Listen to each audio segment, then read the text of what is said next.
to Fashion Talks for Industry, a special series of Fashion Talks. I'm your host, Donna Bishop. In these episodes, I will be speaking with experts across all manner of professions who will offer their insights, tools, strategies that you can use in your business, whether you are an entrepreneur or an executive, a founder or a freelancer, whether you are just starting your career or have years of experience under your belt. Well, thank you so much for sitting down with me today. This is such a pleasure. John, I'd like to start with you. I read a really cool quote of yours where you said that when you're designing, you're not thinking about trends, you're thinking about feelings. And I wonder if you can kind of articulate and expand on that a little bit more. I think feelings are what makes the world go round. We live in a world of feelings, and fashion is feelings. Fashion and beauty are how it makes one feel. You go to an art gallery, you go there because it makes you feel a certain way. And I love the idea of making people feel special in my shoes and walk in another world almost. And maybe pretend they're somebody else, but they're not somebody else. They're themselves. It's another piece of themselves. Because I think we're so multifaceted as humans, and we forget that we have very funky sides. We have happy sides, sad sides. And we feel different on different days. And I love the idea that people can wear my shoes and express those different feelings. So sometimes they are not bold enough to do it, but when they are, I think it's just wonderful, and it makes them feel terrific. It makes them know how marvelous they are. George, I can see you smiling as John is talking. And I'm wondering if that, how does that sense of a feeling when you're collaborating with someone like John that has that kind of big boldness with his designs, how does that manifest for you? Well, I just learned how to intellectualize it when I listened to it, because I didn't know what to call it. I just know that I like this style that he's doing, and I've been drawn to the style here in Toronto with this kind of shoes for a long time. So we had mutual taste from the early 70s that he just, like I said, intellectualized it. I was a barber, I'm a singer. So I knew how to see styles coming and how to accent them with whatever hairstyle. So I was very aware of that. And being a singer, we used to have to wear suits that was alike, and that was the style. And then in the late 60s, the psychedelic era came in. So you didn't have to be bound by the uniform and the freedom of choosing your own styles. Again, he just gave me some intellectualizing stories to tell, because I just know what I feel and what I see. I guess it's what I feel. Yeah. And Zandra, I can see you just beaming as you're listening to this. It sounds like that idea of following your feeling. Is that intuition? Is that how you are designing as well? Well, John does shoes that make you feel happy. They make you smile. You come into the store and you're drawn to it. And watching here as people been putting on shoes and how they turn into another person. And you can see that they're going to just glide along feeling wonderful. I mean, I couldn't wait to put on my new sneakers. They were just gorgeous. And Zandra, when you are, collaborating and working with someone like John, looking at, your textiles, and the same for you, George, there seems to be a vibe that is kind of shared a little bit.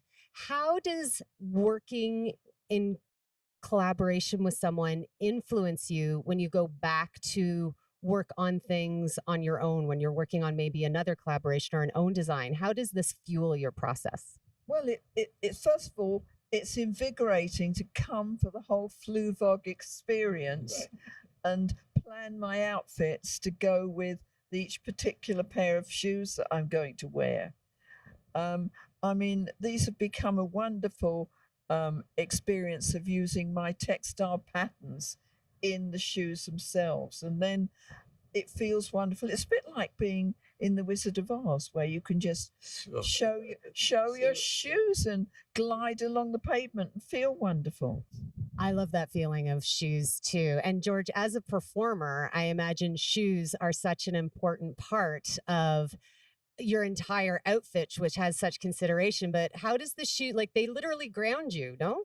Oh, well, these shoes in particular, like I said, I've been in love with this form of since the 70s, and he accented and brought it back. And, and my wife is a fanatic. She's a Fluevog fanatic. She got everything, So I see the people that buy the shoes, how they feel about it. That's another thing that's drawn to it. And it's just make you a part of it. And putting the art on to see what he did with the style and the art, that really made me feel like, wow, this is something I really want to do. I saw your shoes on, that somebody had them on today. I got a pair of those. But we have a mutual friend in London. She said, I know the girl that did the shoes. And so I bought them when they first came out. But he do something that, correspond with my feelings from, like I say, the psychedelic era, the 70s. I'm still an old hippie. No, you're like giddy about it. Like I feel so excited about it. I'm glad to see that it still worked, because I wore them. I'm 83 years old. I still wore 'em, the old ones, and these gave me a new lease on life. Yeah, I can still wear them, and they still hip, and they cool.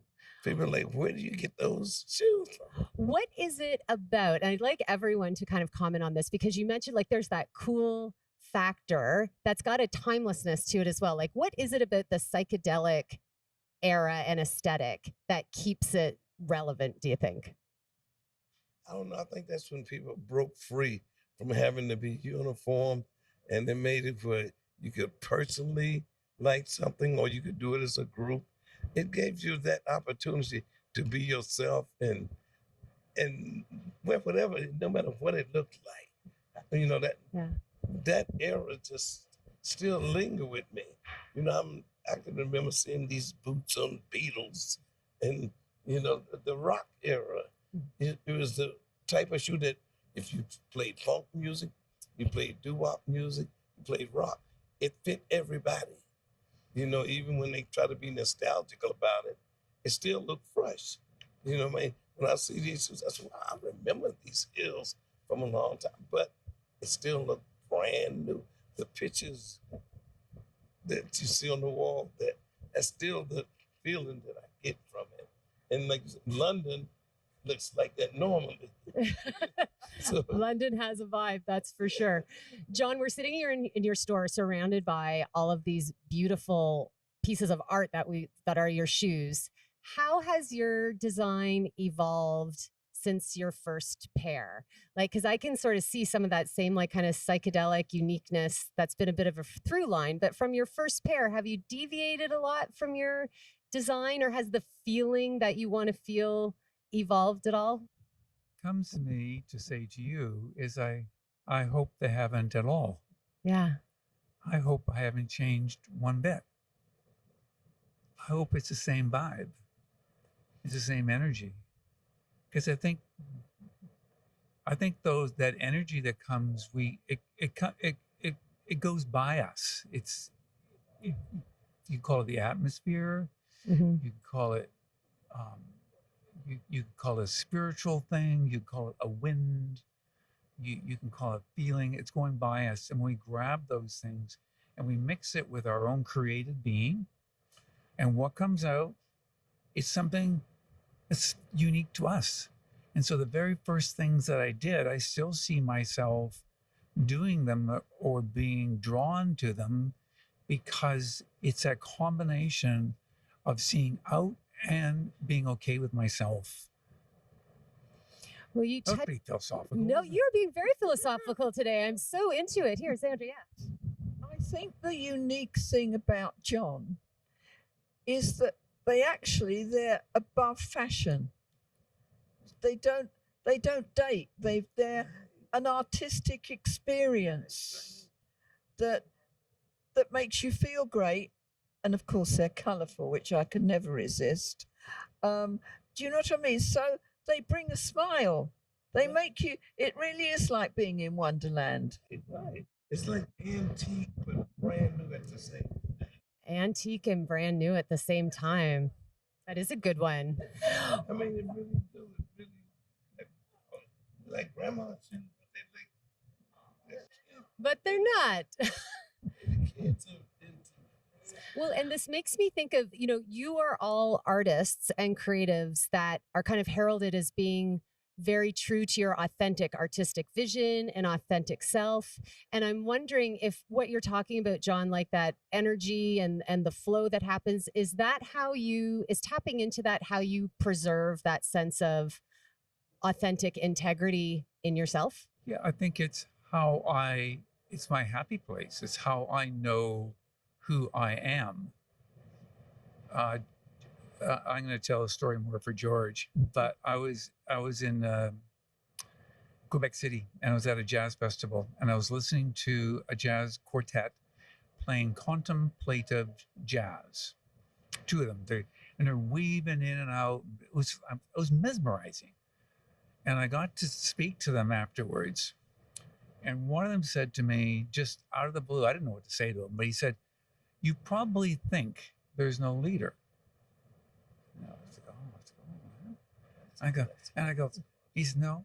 He said, "One of us hears it out there and lays it down, and the other one follows." Oh, wherever you went. That's right. But somebody heard it. And that's what I think creation is hearing it, is ability to hear. I could say see, but hear in that other dimension. And that's what's exciting about life. And that you ask me how it makes me feel. Well, that's the essence of life for me. Zandra, does that resonate in terms of creativity and collaboration? Someone hears it and everyone, like, what's your reaction to John's story there? I think that's fabulous. I mean, I just like seeing everyone light up when they put the shoes on, and the shoes are a statement, but they're comfortable, which is essential. Yeah.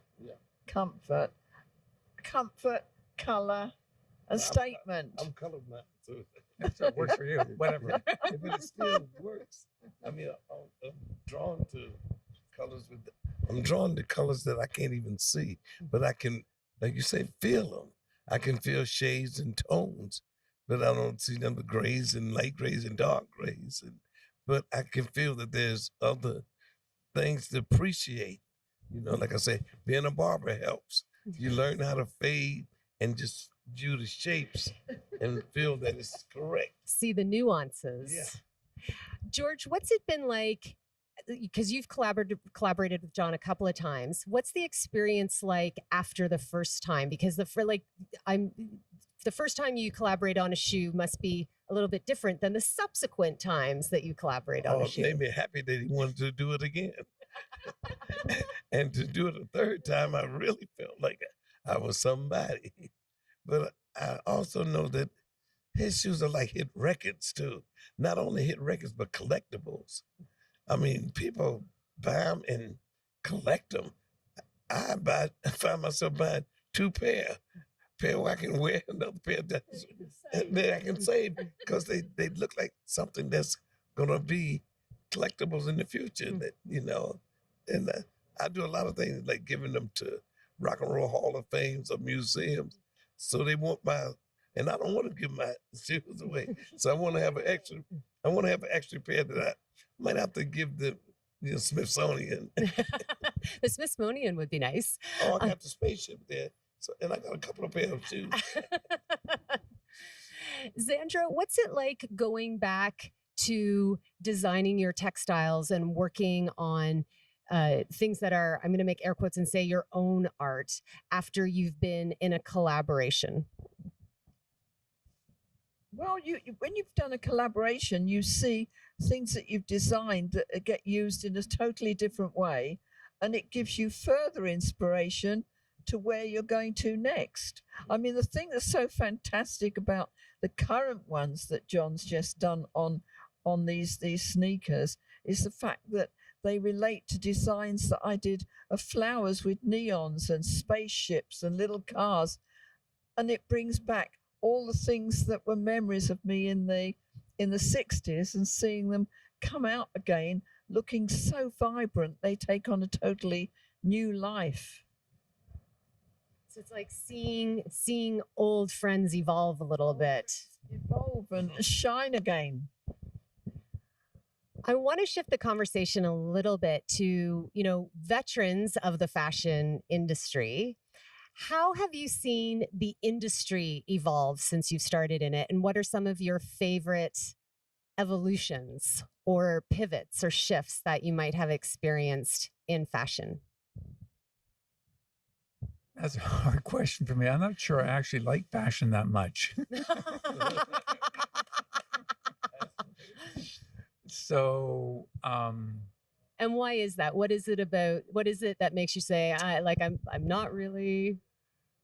I don't like to think that I'm a dedicated follower of fashion, as the song goes. Yeah.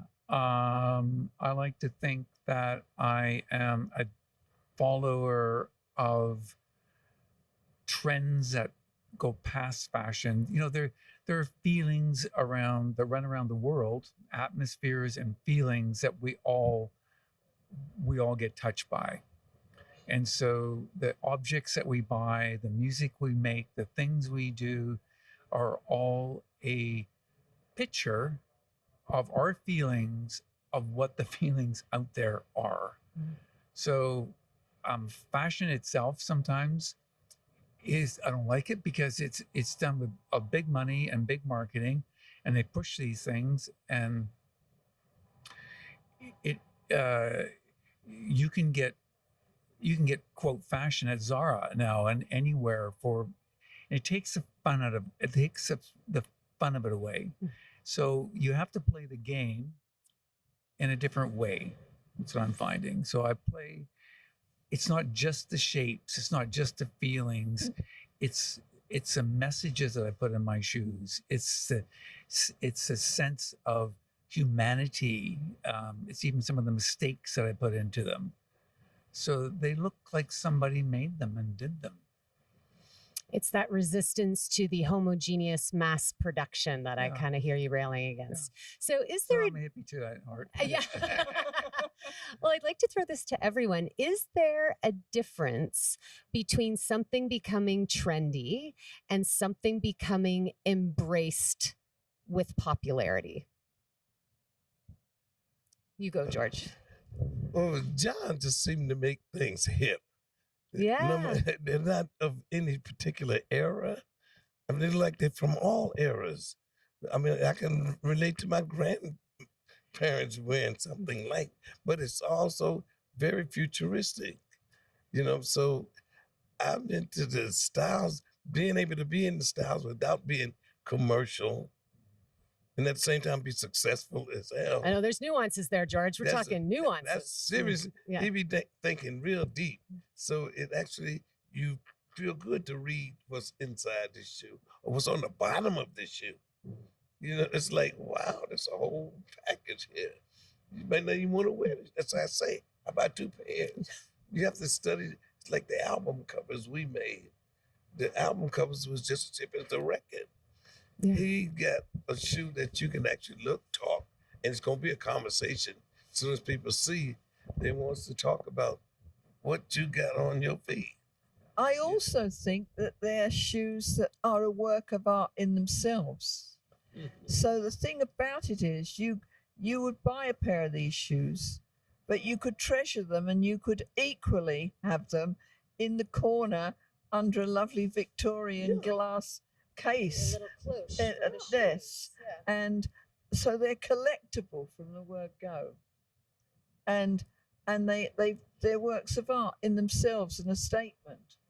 So you're wearing your own statement that you're walking along like Dorothy in Wonderland. It's like a museum when you walk into the store. Yes. It's, it's like pictures of photos. Even if you ain't gonna wear them all, but they all look special. And George, you were just talking about, you want things to be hip, right? Like we want that kind of, longevity. Zandra, do you think, like, what is the difference for you between something being hip and having a longevity and something being trendy? Like, I know we're kind of getting philosophical and parsing words a little bit, but what's the difference there for you? I think that people that buy John's shoes give it much more thought. They're not buying something. They're not buying into a trend. If it fits into the trend, that's one thing. But you're buying, I think these are even more special in the period that we live in that I think people are buying them as collectibles. And they might not wear it every day, but they would maybe get them out and know that they're going to treasure these shoes. And they're going to be something that they're going to wear for a special occasion. And I think as well, when you think that the work that goes into things, I don't think we should throw away fashion. Is one of the worst things that we can think about, because I don't think the world can tolerate waste in that way. So here you're treasuring what you're buying, and you're wearing it, and then you think, I'm going to put it away for wear in 6 months, but it's still going to be there and you're treasuring it. When I first started the podcast, I used to start each conversation with asking people, when was that moment when you realized that fashion had greater meaning than just fabric that covered and protected our bodies? Is there a moment where you remember, maybe as a child or a teenager or a young person, where you understood that fashion has more power than that? So I'd like all of you to, is there a moment where you thought that, when you realized that fashion had more power than just protecting your body from the elements? I'm going to say in the late 60s, when you got a freedom of everything, when that whole psychedelic era came in, we thought we knew it all. Like I said, I'm from a barber shop. The dress in our hood was a specific style, but then all of a sudden, everybody was beautiful, no matter what they had on. Colors that didn't match worked. Prints that didn't go together worked. I mean, you was liberated from being made to have to be in a certain style. When that happened, I fell in love with all styles. I realized how silly you could be and still be fresh and brand new. I mean, cute, hard, fly, all of it worked, and nobody cared. And these shoes still maintain that first impression I got when I used to see Master John on Young Street. That's the way I felt about those shoes. And like I said, I wore them when they was out of style until they came back into style again. So when I started seeing John shoes, I said, whoa, this is like the same store, but for today in the 21st century, still being front and growing to look like it's going to be tomorrow's thing. It's that kind of styling, that appreciation of style that was in the late 60s, like I said. I think people don't realize how important it is to dress up and for your morale on how you want to feel. And like I say, I feel with John's shoes, and I like to think that things I design transcend being in or out. You put things together and you feel wonderful. And you've got to face the day. Days can be very difficult to face, but if you're dressed up and you put the effort into it, it helps you face the day, whatever it has. Do you remember an outfit the first time you might have made that connection? I like to think that whenever I put my things on, make me feel like that. It has always been thus. I try. I have made some ghastly mistakes, but I wouldn't admit to those. John, when do you remember fashion having more power than just protecting your body from the elements? I've sold a lot of shoes in my life. I spent 10 years of my life selling shoes in a shoe store. was my own shoe store. But during that time, and I remember it today, I can even remember certain women, more women than men, they'd put a pair of shoes on, and I'd know from the moment they went on the foot, the way they felt when they went on, the noise the shoe made as it slipped on. It makes kind of a sucking noise. Can they fit? And I do them up, lace them up, put the straps on, and then the feeling that it would give those people as they tiptoed over to the mirror and they looked at themselves, and they went to a different world. They just went, and I knew the money was in the cash register. Yep. We are running a business here, people. Yes. Yeah, running a business, so I had to sell them.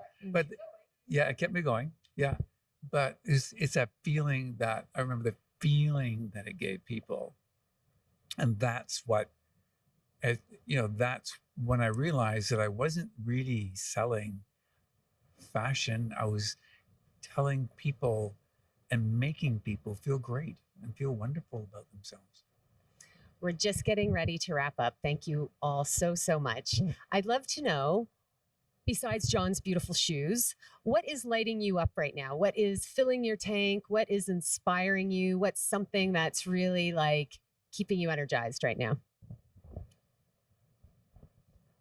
Just thrilled that people still want my designs. I'm doing a wonderful range in London that's going to go internationally with a Spanish company, and I've done sunglasses and everything. So it's been wonderful for me, just working and seeing what I can design spreading across the world.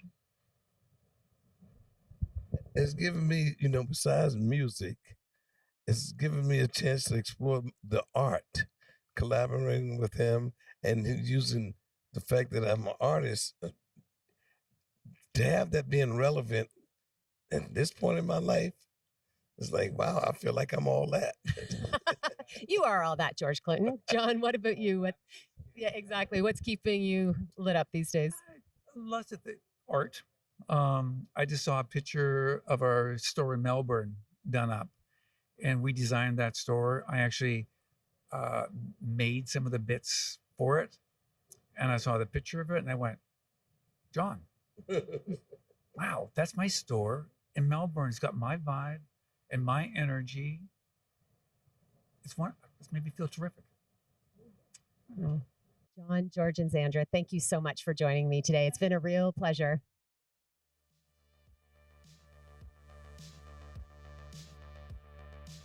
Thank you so much for being here today. Fashion Talks is written, produced, and hosted by me, Donna Bishop, and there is a link below in the show notes if you'd like to get in touch. Thank you to CAFA, the Canadian Arts and Fashion Awards, Jason Perrier, technical producer, and to Nick Crane for the amazing artwork. Hope you'll join me here again soon.